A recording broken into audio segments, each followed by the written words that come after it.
I stood beneath the warm amber glow of the ballroom chandeliers in the Claremont estate, the same estate where my family held their annual reunion, and the same place I once vowed I'd never set foot in again.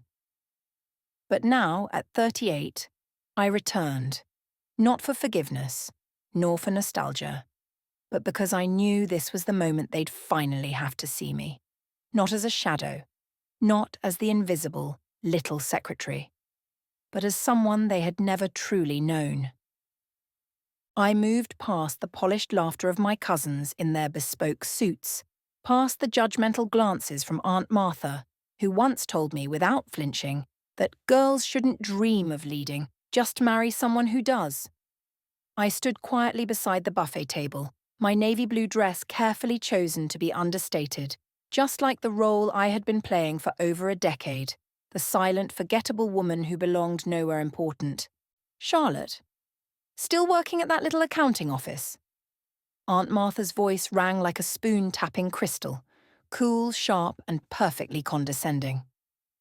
I smiled gently, taking a sip of wine, thinking of the emergency board meeting scheduled tomorrow morning on the top floor of the Glass Ridge Tower in Manhattan, where, under a different name, I run one of the most discreet and powerful financial consulting firms in the country.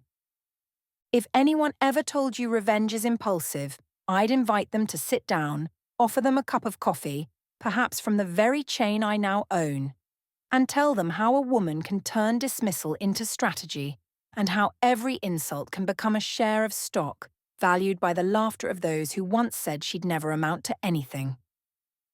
What they don't know yet is that tomorrow, when they step into that boardroom expecting to meet some unfamiliar CEO to discuss a merger, they'll come face to face with the same secretary who once brought them coffee. But this time, I'm not bringing the tray. I'm bringing the contract.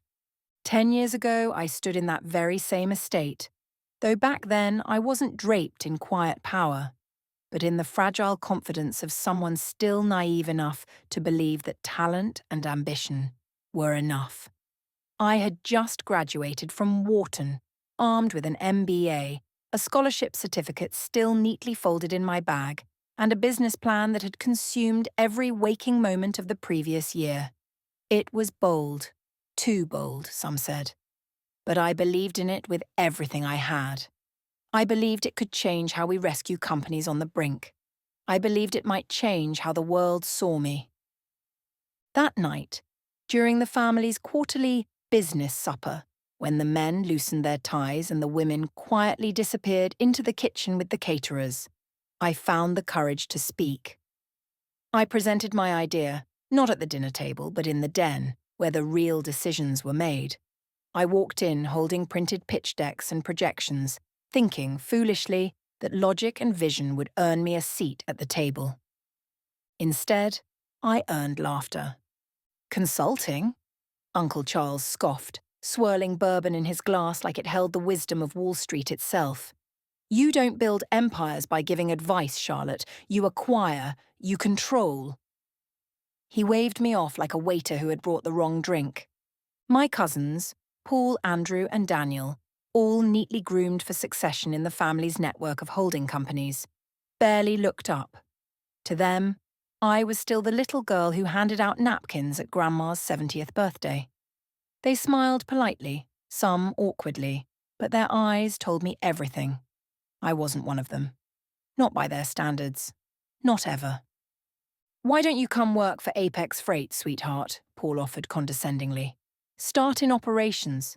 Mailroom, maybe. Learn the ropes like the rest of us." I knew what he meant, like the rest of the men. In the Ashworth family, women married well, hosted charity brunches, or, if they absolutely insisted on working, settled for support roles in the family conglomerate. HR, reception, maybe accounting. Nothing public-facing. Nothing powerful. Power was a bloodline privilege, but only if you were born into it with the right chromosome. That night, after the laughter faded and the fireplace crackled into silence, I walked out to the back garden alone. The grass was damp with dew, the air cold against my skin, but I didn't feel the chill. I was burning from the inside. I sat on the stone bench beneath the old elm tree, the same place I used to play as a child, and I made myself a promise, not one of anger, but of quiet clarity. If they wouldn't open the door for me, I would build an entirely new house, and I wouldn't invite them in. I drained my savings, took out a loan under a name they wouldn't recognize, and rented a cramped office space above a small Vietnamese bakery in East Harlem.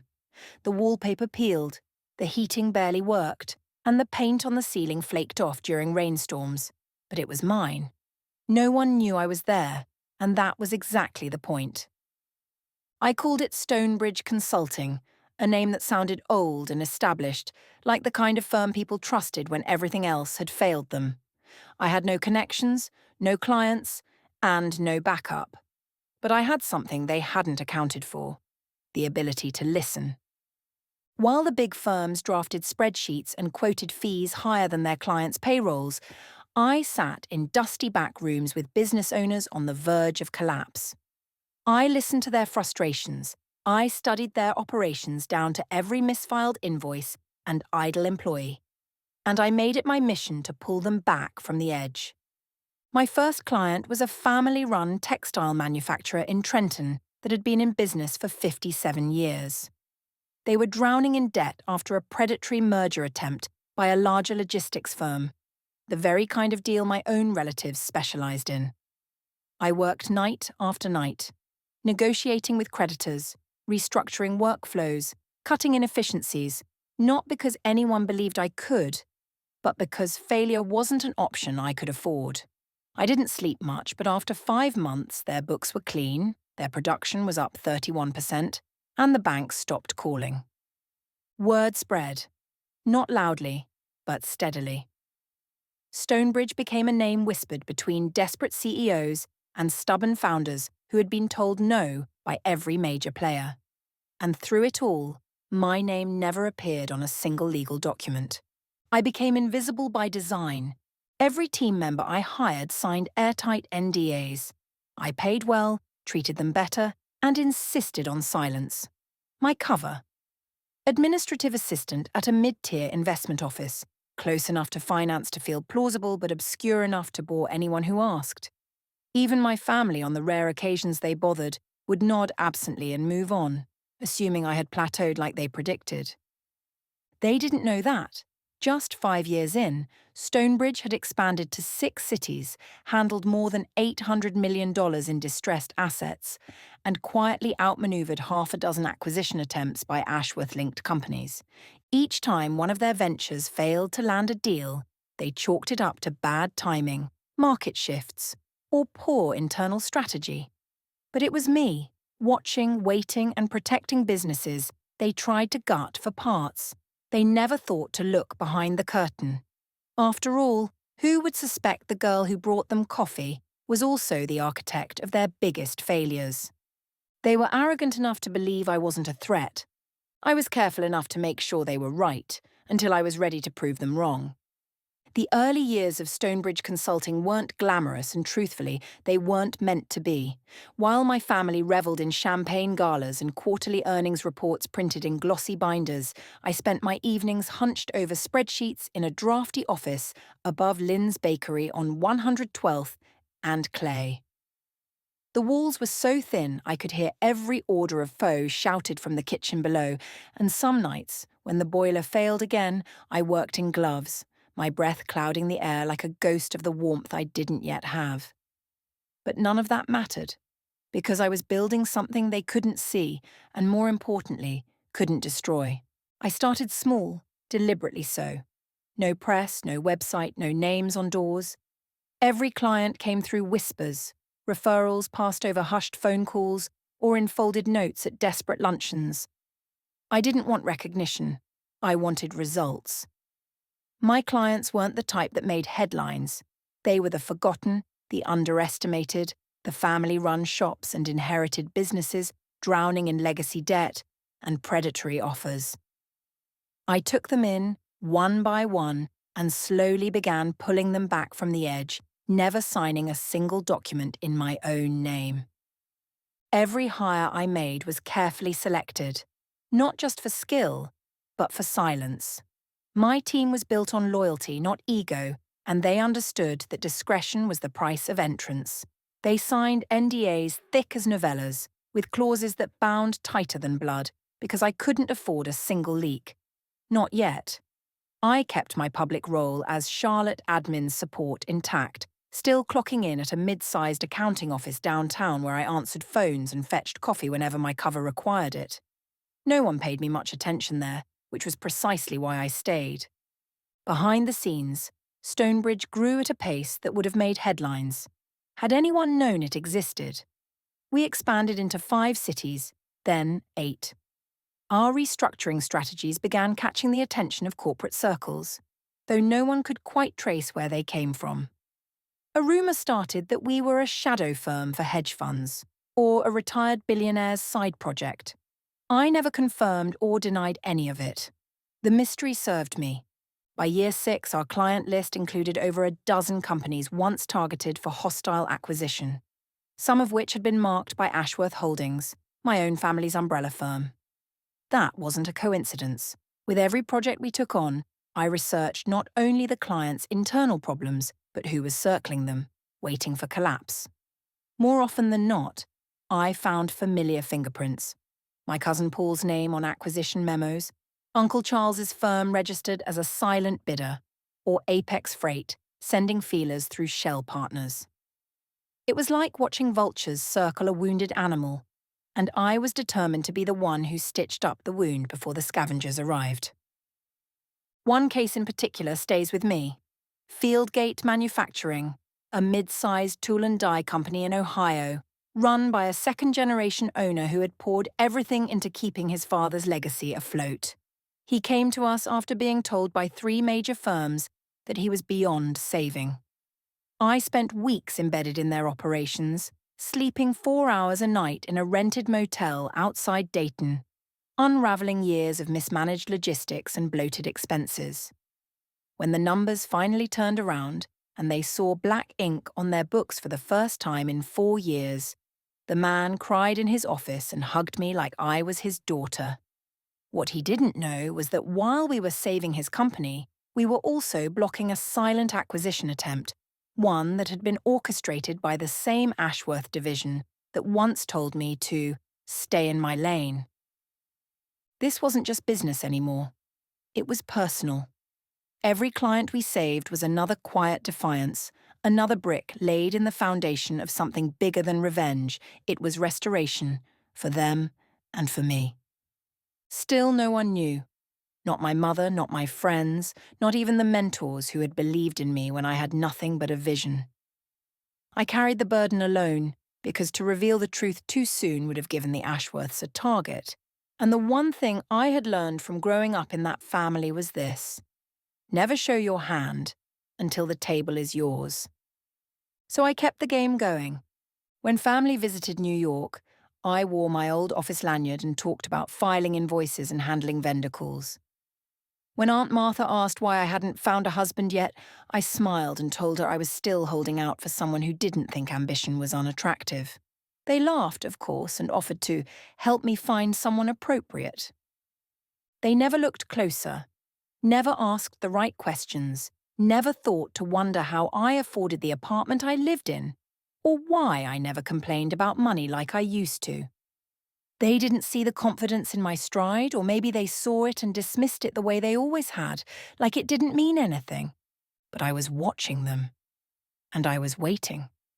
What they didn't know was that every acquisition that mysteriously slipped from their grasp, every company that suddenly turned around before signing their deal, and every boardroom that declined to take their call had likely crossed my desk first, and I was just getting started. The message came late that evening, just after I'd returned from the family reunion, where I'd smiled through clenched teeth and graciously accepted yet another glass of champagne from Aunt Martha, who had made a show of suggesting I pace myself given my salary. I was still in my apartment, standing barefoot in the kitchen with my earrings tossed into a ceramic bowl by the sink, when my phone buzzed with a name I recognized instantly: Greystone Capital Holdings. That was my family's investment arm, run primarily by Uncle Charles and his sons, the same people who had mocked me into silence a decade ago. The subject line read simply, URGENT, Merger Negotiation Request, Fieldgate, Stonebridge. I stared at the screen for several seconds, letting the weight of it sink in. It wasn't a rumour. It wasn't a hypothetical. After months of fighting in the shadows, after years of watching them destroy what they couldn't control, they were finally walking into my arena.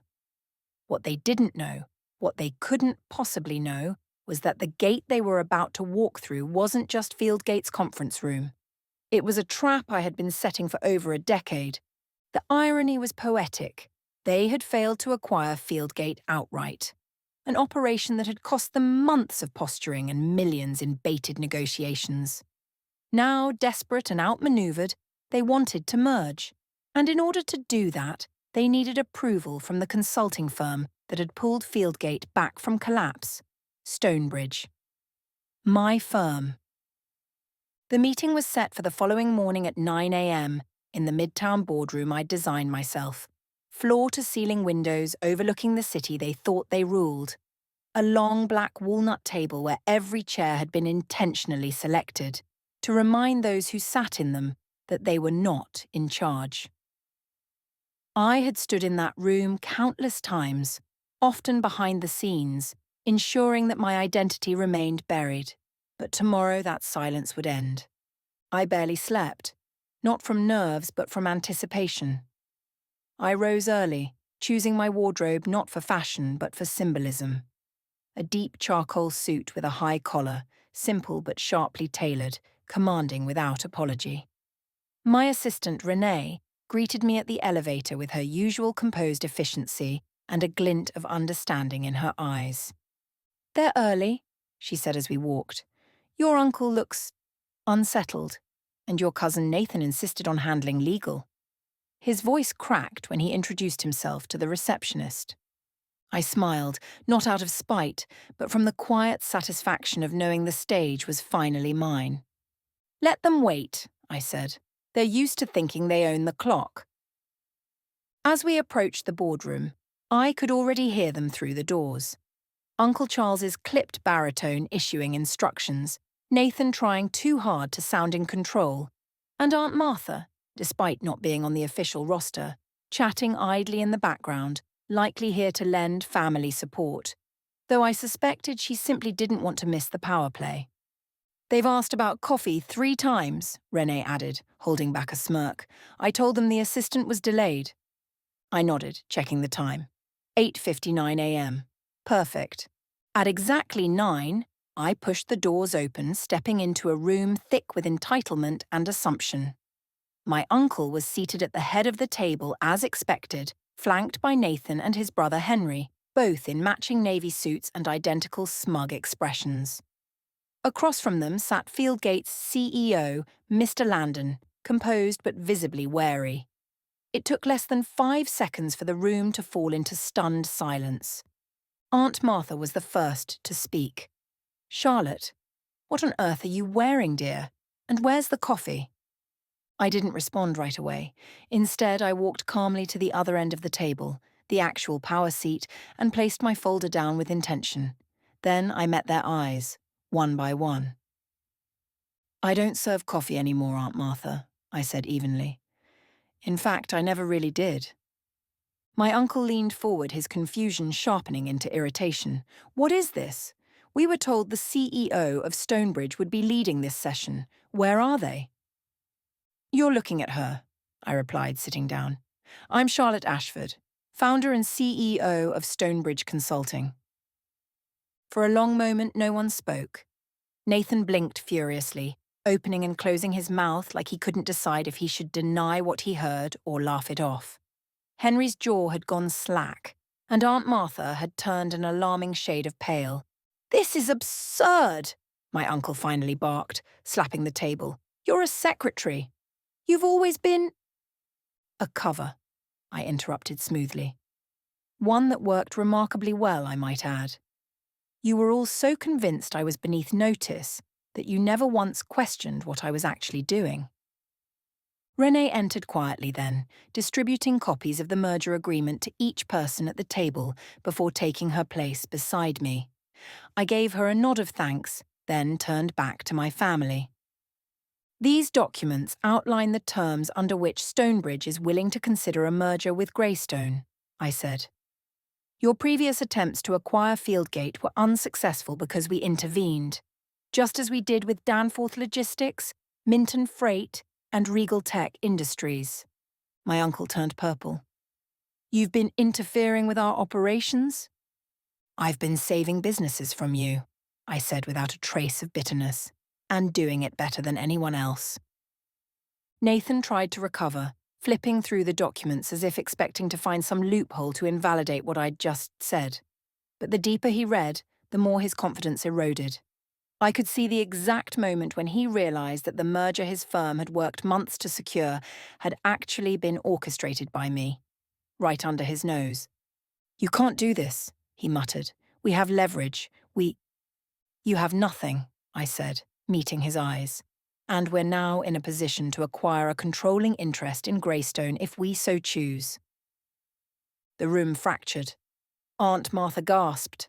Henry grabbed his phone in a panic and Uncle Charles stood up, pointing at me like I was some kind of imposter who had infiltrated his house.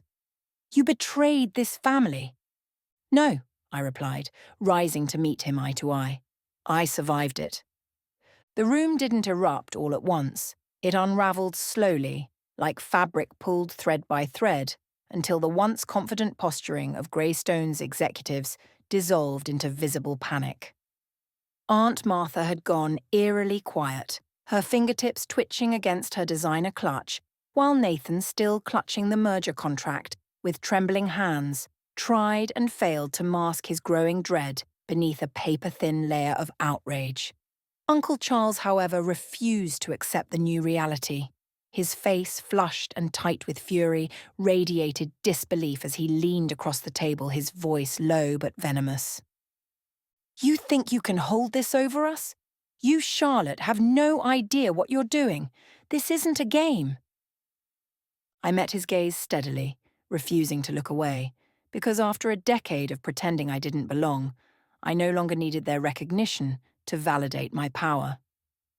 It stopped being a game the moment you decided to prey on businesses like Fieldgate, I replied, my voice calm and measured.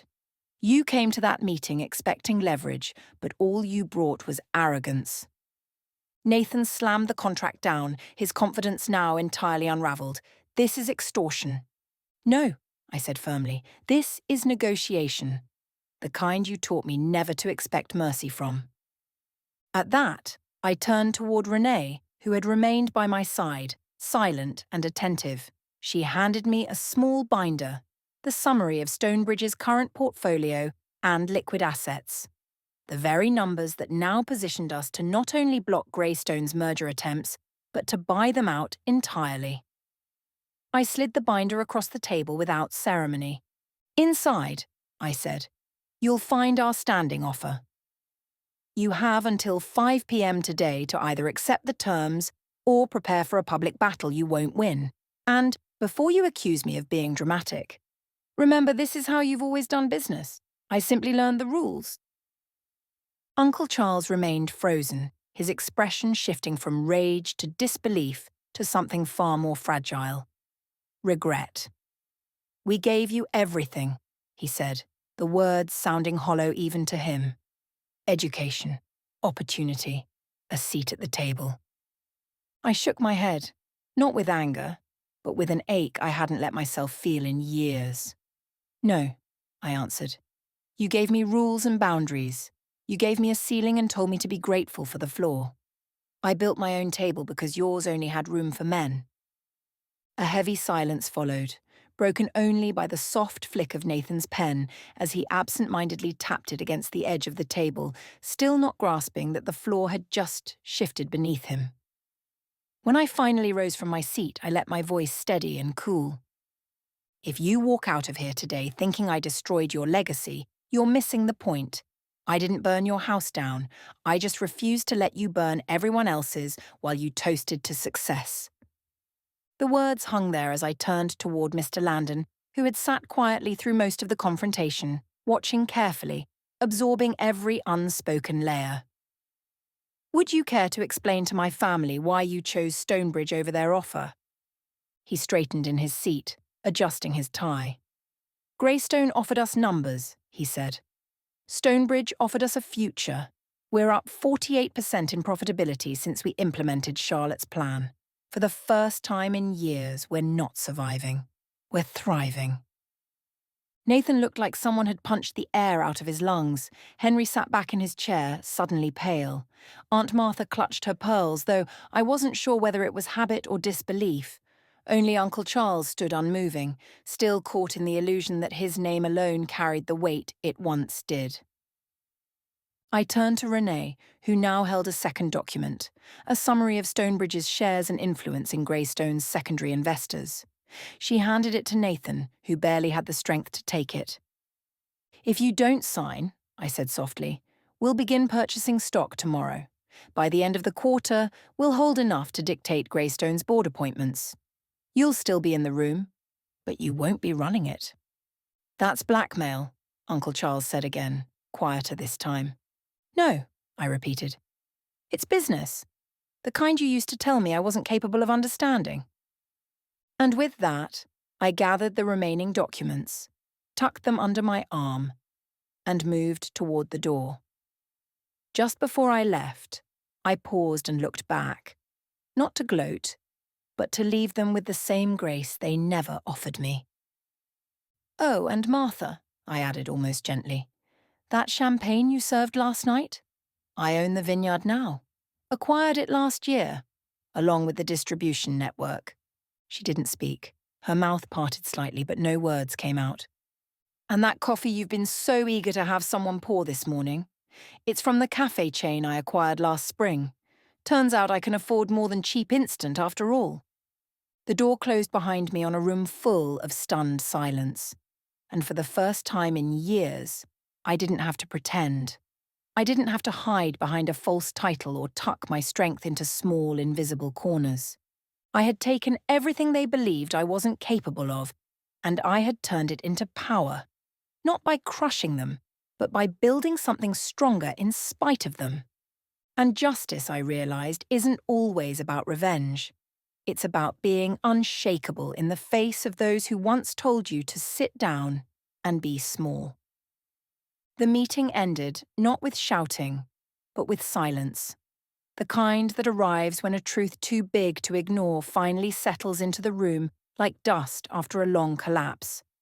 I left without looking back, not because I didn't care, but because I no longer needed to see their faces to know what I'd done had landed exactly where it needed to. The rest would unfold as it always does after a foundation has been cracked wide open. First denial, then damage control, and finally, the quiet, reluctant acceptance that power had changed hands. The messages started that evening, each one more transparent than the last. Aunt Martha's arrived first, cloaked in faux affection. "Dearest Charlotte, why don't we catch up over lunch?" "You were always my favourite niece." As if the last decade had never happened. As if her condescension could be rewritten by a warm smile and a shared salad. Then came Nathan's attempt at brotherly redemption. "Hey, we were just messing around. You know how family can be.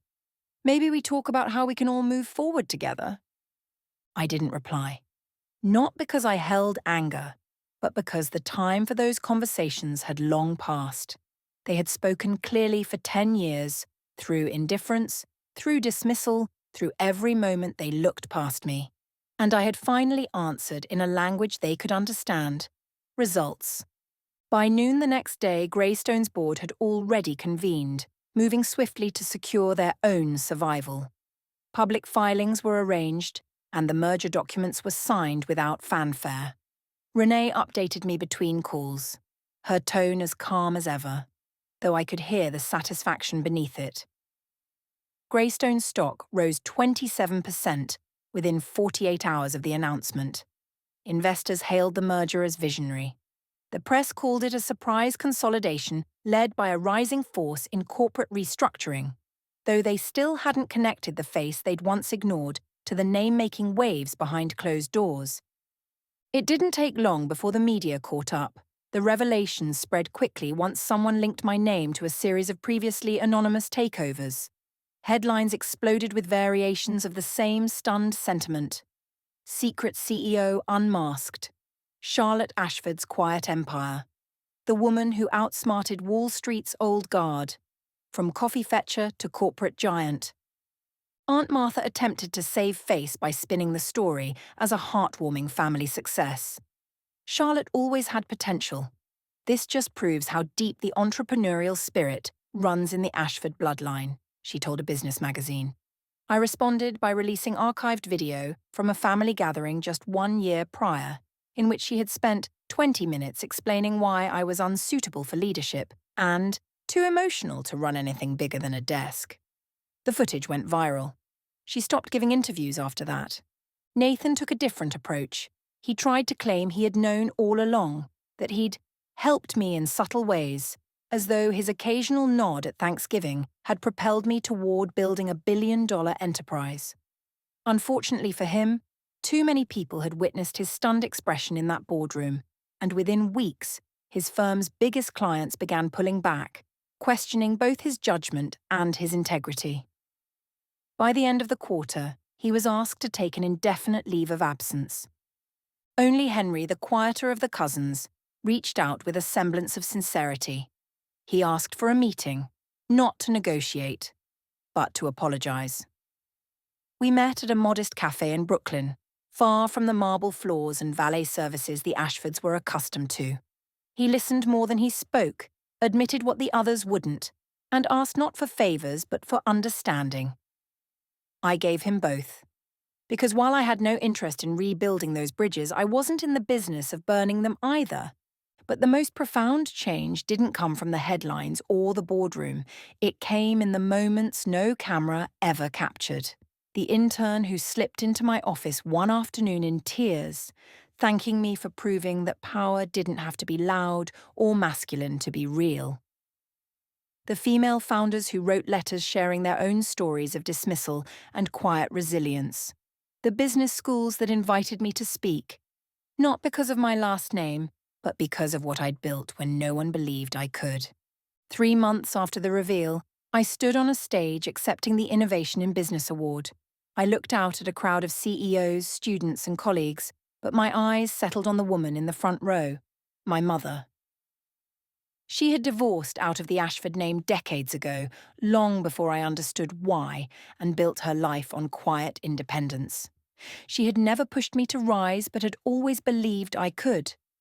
She was crying as I spoke, and I knew in that moment that all the years I had stayed silent were not wasted. Success, I told the audience, is not just about who speaks the loudest or who sits at the biggest table. Sometimes it's about who endures the longest, who builds with intention while others dismiss you, who waits patiently, and who chooses to reveal their power only when it can no longer be denied. The applause came like a wave, but I didn't need it. Because real power, I had learned, isn't found in headlines or handshakes. It's in the freedom to lead on your own terms, in your own voice, after they've spent a lifetime telling you to stay quiet. That evening, Renee brought me the final piece of news I hadn't known I was waiting for. Uncle Charles had announced his retirement. Buried in the third paragraph of his statement was a single line that brought a stillness to the room. My niece taught me that business isn't about acquisition or dominance, but about creating something that endures. I regret that it took losing control to learn that. I didn't smile. I didn't gloat. I simply nodded and closed my laptop. Greystone would survive, though not in the image they had once protected so fiercely. Stonebridge would lead now, quietly, ethically, and with the kind of impact I had always hoped was possible. And the next family reunion? I planned to host it myself, in the very boardroom where they once asked me to pour the coffee. Only this time everyone would have a seat, but I'd be at the head of the table not because I demanded it, but because I had earned it, one decision at a time. The days that followed weren't filled with fanfare or fireworks. No, they were quieter, steadier, like the hush that follows a long storm, when everything is still standing but nothing looks quite the same. And maybe that was the point. My success hadn't come like a lightning bolt. It had arrived like dawn, unassuming at first, but unstoppable once the light broke through. Stonebridge moved forward without delay. Our newly absorbed Greystone division underwent restructuring almost immediately, its tone shifting from conquest to collaboration. And though not everyone adapted easily, those who stayed quickly saw that building was far more powerful than breaking. I didn't need to raise my voice to make changes. I had already spoken, clearly, through action, and that was the language the world remembered. But it wasn't the power or the headlines that stayed with me the most. It was the subtle personal reckonings, the moments that arrived in silence. The letter from a former assistant who had quietly started her own company after years of being overlooked. The email from a young analyst whose father had warned her never to outshine her male colleagues, but who now sat in the corner office of her own merit-based firm. The thank you notes, the shared stories, the whispered me toos from women and men alike who had lived too long in someone else's shadow, convinced their worth depended on someone else's permission to rise. One evening, about 3 months after the transition, I found myself alone in our flagship office. The city outside the windows pulsed gently with evening light, its noise softened by the glass, and I stood there quietly, watching it all, as I had so many times before, though this time without hiding. On my desk sat a simple wooden box, worn at the corners and familiar to the touch. Inside was a nameplate I had once used when pretending to be someone small. Charlotte A. Administrative support. I kept it not as a reminder of humility, but of strategy, of every quiet choice that built the foundation no one thought I was laying. And then there was the desk itself, moved at my request from the original office above Lynn's Bakery in East Harlem, restored but untouched. It still bore a faint coffee ring from those early nights, and a few scratches from the filing cabinet that never quite closed. And though I didn't use it anymore, I kept it near. Not as a relic, but as proof. Success, after all, doesn't always wear a suit or demand recognition. Sometimes it sits patiently in the background, waiting for its moment to move forward. That's what no one tells you about revenge when it's born from injustice and not from hatred. It doesn't end with a grand gesture or a final strike. It ends with peace. Not because you forgot what they did, but because what you built now speaks louder than anything they said. When people asked how I'd done it, how I had survived the silence, the condescension, the erasure, I never had a short answer. But if I had to try, I'd say this: you win, not by shouting louder, but by building something they can't tear down. You rise by outlasting the noise, by refusing to be shaped by their limitations, and by using their disbelief as fuel, not bitterness. And when your moment finally comes, when the world turns and realizes you were there all along, you won't need to prove anything. You'll simply stand quietly, steadily, unmistakably, exactly where they said you'd never be. As for the next family gathering, I hosted it myself. In the very boardroom where I'd once poured coffee, I now stood at the head of the table, surrounded not by judgment, but by acknowledgement. The Ashfords came with softer tones and guarded eyes, and though not every bridge had been rebuilt, they sat where they once stood, unsure. And I, no longer needing to defend who I had become, welcomed them, not out of obligation, but out of choice.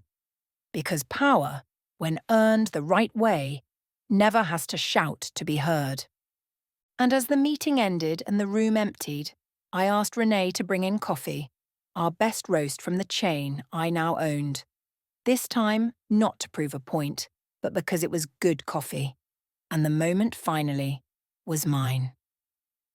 If you've ever been overlooked, dismissed, or told to stay small, remember this. You don't have to fight to be seen on their terms. You can build in silence, rise with grace, and let the results speak for themselves. If this story spoke to something in you, subscribe for more true stories of resilience, quiet revenge, and the strength to rebuild from within. Because justice doesn't always come loud, but it always comes.